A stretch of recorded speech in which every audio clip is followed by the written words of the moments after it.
We had an interview earlier in the week or recently with Kamala Harris appearing on the ABC's 7:30 report, and the interview didn't go well, well, I guess, for Kamala Harris. She trotted out all her talking points that she's been repeating in a lot of her interviews, a lot of which have been, if not debunked, then at least they've been challenged, and challenged not just by people on the political right. There's also been her interpretation of what took place when Biden stopped running for re-election, for example, and the policies behind that. And so there was a relatively fawning interview carried out by the ABC, which kind of makes sense in a way, because when you look at how the ABC in Australia is aligned, generally they're more to the left. You'd expect them to be centrist, given that they're government-funded, national broadcaster and everything else, that you'd expect them to maintain a fairly neutral point of view on things. But we've seen in articles I've covered in the last few weeks that they tend not to. They have a clear bent, and that is taken not necessarily to extremes, but there is a clear bent that is applied, and that can be risky, particularly if you're expecting a neutral coverage from the broadcaster. So the interview wasn't done in Australia; it was done in the UK. Clearly, the former US Vice President, is doing the marketing tour as such for her book 107 Days. Something similar, I guess, to Hillary Clinton doing the book tour for what happened after the 2016 election. Yet, though we're yet to see Kamala Harris do book signings in the toilet paper aisle at a Costco. Well, that may yet still happen. That was weird to see Hillary Clinton doing that. So the interview started well. Well, clearly they're both relatively ideologically aligned. There's no reason for the ABC to turn the screws on the former VP. And the ABC does like to, do a little bit of legitimate journalism and push for information on things, or push on topics that might be a bit more sensitive. And so the reluctance in the US Democratic Party and the powers that be, and Kamala Harris and Biden and all the other people involved in all those decisions, to talk about the failures of the party and why Biden's ailing health hadn't been admitted to earlier, and why it seemed they were disconnected from voters. I mean, they're all fair questions. I mean, you want to know, the people who should know the answer are sitting in that room, or one of the people who should know the answer is sitting there in that room. And so, well, it said got mixed reviews. And then, well, the interview was cut short, apparently, which, when you go back to pre-2024 election, in the lead up to it, when Trump was appearing on podcasters like Joe Rogan and Theo Von, and I'm just trying to think of some of the other names, but he was making basically a full court press in alternative media, and certainly reaching out to a portion of the community that weren't really paying attention to him previously, or weren't enamored with him before. And he was certainly winning a lot of people over to his arguments by doing so. And Kamala Harris attempted a similar thing. She was, I can't remember the name of the podcast, the female podcast that they had. Basically, they recreated the studio for her and did it, was it in New York or somewhere far away from where the normal studio was. But there was a lot of questions being raised about why she wasn't going on, say, Joe Rogan or some of these other podcasts, and at the immediate time there wasn't much being said about it. It was suggested that maybe there was some demands that had been made about how the appearance would take place, and that was compared to the demands or lack thereof that had been made by Trump and his campaign. And what emerged after the event, after everything washed out, was that if it wasn't directly the Democratic Party, probably not, it was Harris's election campaign, were putting strict limits on what could be asked, what couldn't be asked, the amount of time that they were available, where the interviews were to be carried out, etc. Yet, by comparison, the podcasters were saying, well, look, Trump just said, what time do you want me to be there? I'll be there and I'll come and talk. Ask what you want. And so to them, that was give them the freedom to ask. And it's possibly a bit of a cultural shift in how political discussion or online discussion or even the role of media is in terms of politics. It certainly was more likely in the past you could control your public relations image, not just in politics. Anybody with a degree of fame could control and manage their public relations image in such a way and aim to limit the information that was released, when it was released, and in what markets and how it was to be released. Whereas now, the idea of going on a podcast that isn't, well, it's not really regulated because it's not going through one of the standard media channels. There are obligations for accuracy and things like that if you're going to advertise it certain ways, but by and large, it's a completely independent form of media. And so the idea here, where it's a channel, well, not Channel 7, where it's a 7:30 report carrying out an interview, it catches them off guard, and it's like that they were surprised that not an absolute first, well, clearly because they're representing an older media type, but to have a member of staff of the former vice president speak up during the interview to say we're going too long, didn't expect that. Now, here's the bit I could see two sides of the coin on. One, they didn't expect it because they weren't pushing Harris too hard. Now, they'd asked a couple of questions that clearly she didn't want to talk about, such as the reluctance to talk about failures of the Democratic Party, the failing health of Biden, or her weak campaign. Well, she's on a book promo tour. But the idea that it got cut short was, well, generally if you're pushing the interviewee hard, yep, okay, you can understand people saying, like, okay, we've had enough, we're not talking any further. But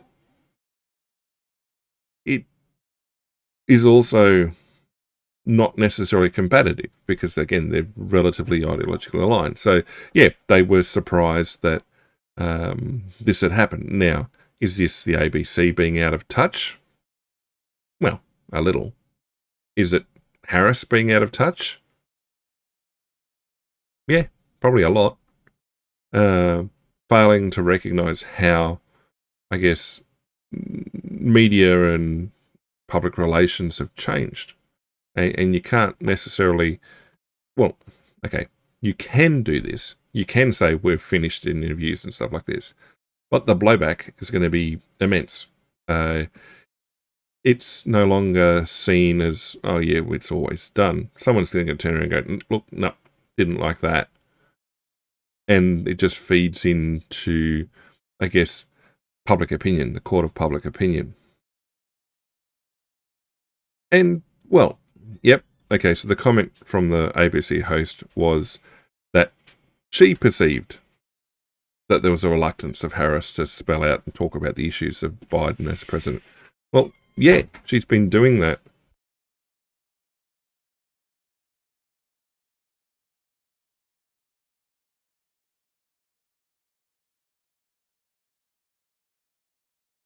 So there were people trying to talk about this, even 2024 and earlier, and the arguments were, oh no, you're being, well, it's politically motivated.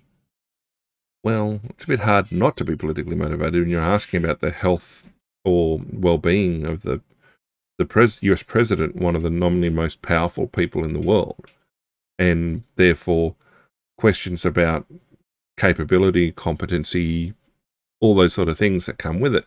And then when the president drops out of his own re-election campaign, there are questions about, well, why there was an anointed successor as opposed to a primary campaign, more like what it people would have expected the first place. Now, it's not the first time that Kamala Harris got dropped into a position without passing through the primary system effectively in 2020. She was one of the first candidates on the Democratic side to drop out because she'd received effectively zero support, but was then picked up as the vice presidential nominee. And so people who are observing that, other than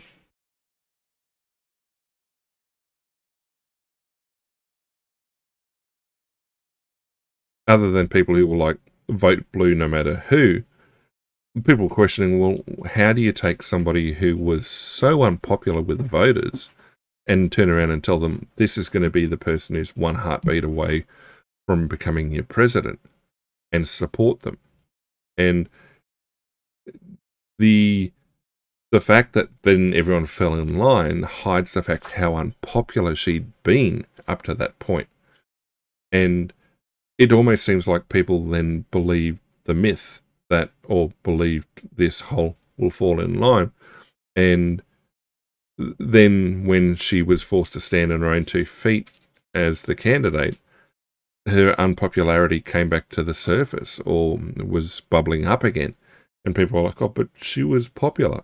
Well, no, she wasn't. Never had been. But she, well, compared to Biden, she did a job. So we'll see how that rolls out.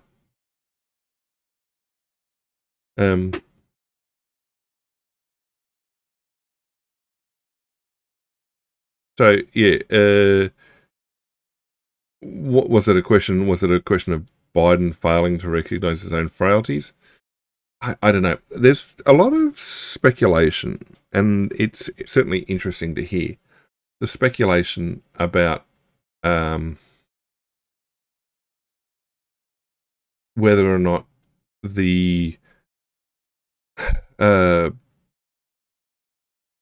Biden willingly stepped aside or was pushed aside, and therefore he may have spoilt the pot in some way, whether by intentionally doing things or by basically dragging his feet, engaging in a policy of malicious compliance in a way, and by not going all out in support of Harris's nomination, it thereby damaged her chances. Well, again, go back to that unpopularity question. And people would say that the result Trump got was reflection of his popularity. Was there much for Harris? Don't know. So, yep, kept going, kept asking some difficult semi-difficult questions. All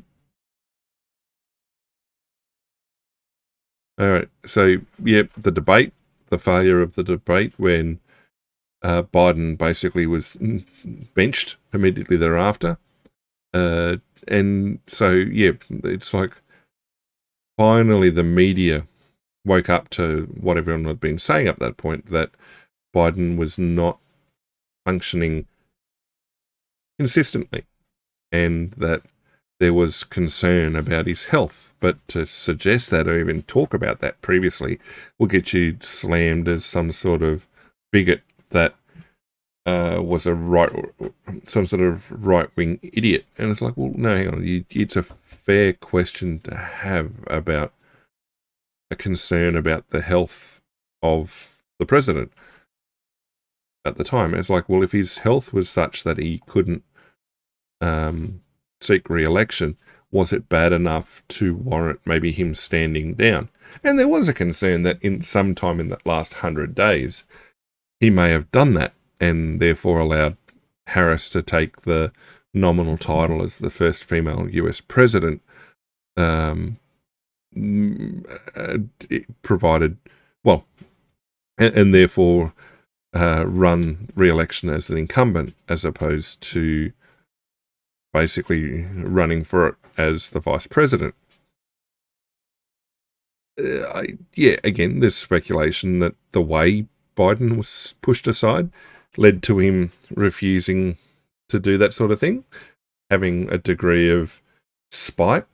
And I mean, there's certainly, if you look at Biden's actions and record over the years, he certainly seems to be one who, he survived politics for long enough. He's going to know how to handle some situations.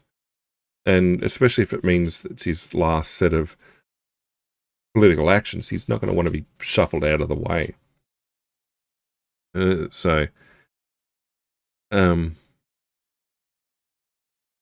Well, I mean, it's only several months too late by the ABC in this regard. And yeah, Harris says she's talked about it in a book. And I mean, yeah, clearly she doesn't want to talk about it on camera.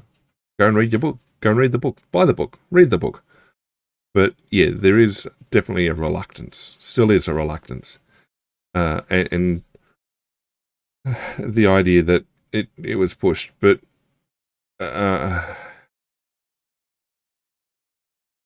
it still seems that there's people who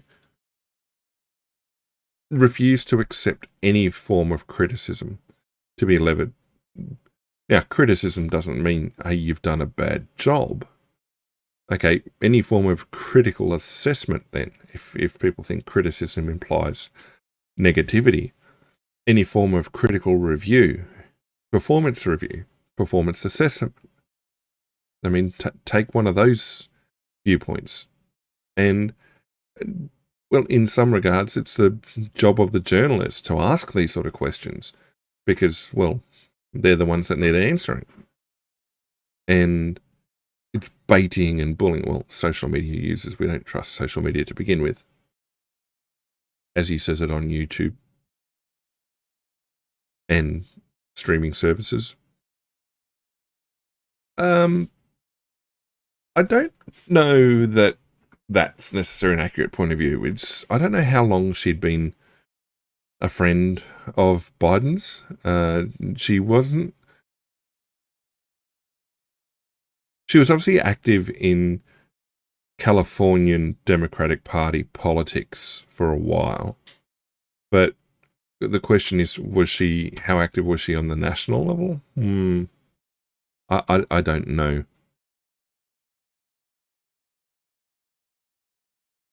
Yeah, it's loyalty. I mean, the news.com.au like to drag in comments from social media users, no matter what. ABC. It's people are feeling offended that somebody even dared to ask us a semi-firm question, and it's like, well, the ABC was limited comments. Only journalists will go this hard at Trump. Well, what did you miss? Half of the times he sat down with mainstream media. In fact, 60 Minutes in the US had to pay out because they misrepresented articles, and we're going to be covering it.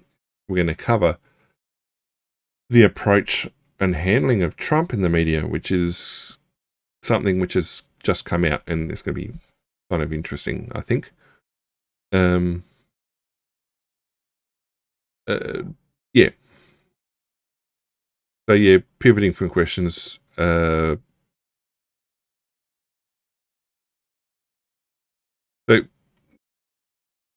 yeah. So the interviewer said that Harris had a history of pivoting away from tough questions over Biden. Yep. Okay. Politician.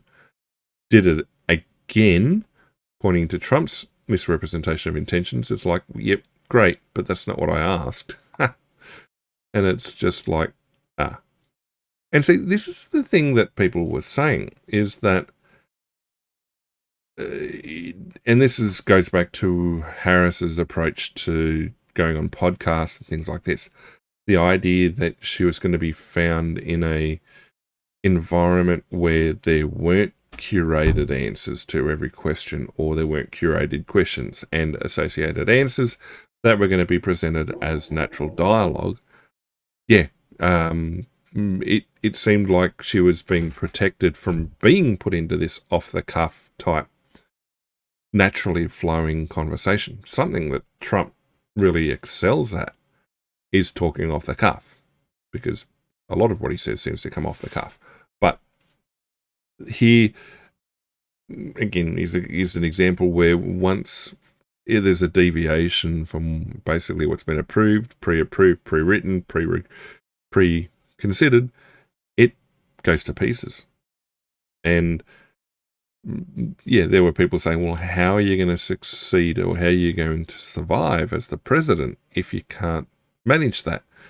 Yeah, there's been people who've raised these sort of concerns about Biden's ability to talk without a teleprompter or talk from the pocket on things.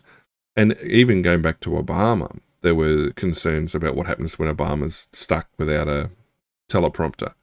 And there are various examples given when teleprompters failed of how his speech changed and his ability to maintain a line of rhetoric shifted.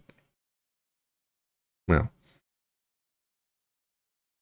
I mean, the most recent example for Trump would have been his speech to the UN General Assembly when the teleprompter failed, and he just went on a, well, fairly targeted spiel for the next hour. Yep. Yeah, I'd agree with this from her, that she never questioned Biden's capacity. She was certainly appeared very much loyal externally, whether or not behind closed doors that was the case.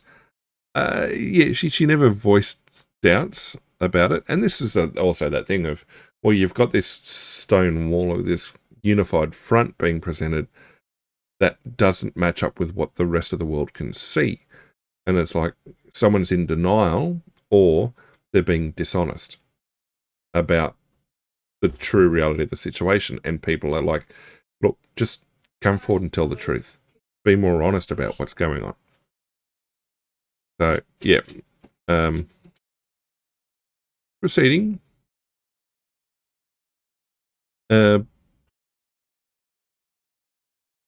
It's proceeding, but you see, this is a thing. She refuses to, I guess, credit. Well, okay, one of the few instances where she credits Trump for doing good things would have been the progress in Gaza, but it's one of those things.